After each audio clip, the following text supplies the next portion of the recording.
Now, Nine newspapers columnist Peter FitzSimons, the pirate, has declared shame on those who whip up hate against trans athletes for clicks and votes.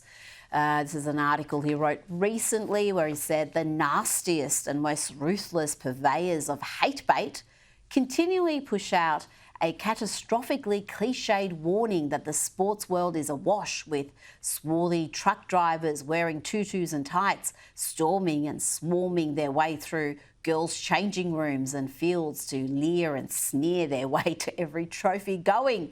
The truth of the matter that we are talking about mostly just a handful of gentle souls with the extraordinary courage to live as what they believe is their true gender and want to be included in sport doesn't rate as hate bait, so forget it. Your job is to whip it up.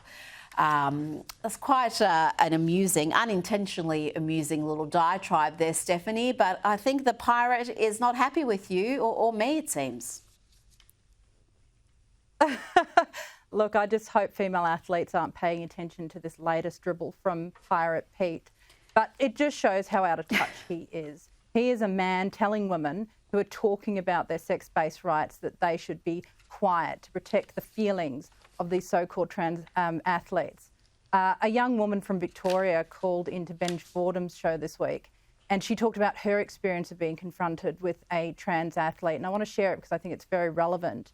But she's 5'4", he was 6'2", and she talked about being confronted with him in the change room and her fear of being crushed into the pavement in the event of an accident. And she talked about the fact that the violation that she felt when his body brushed against hers to block her from shooting a goal.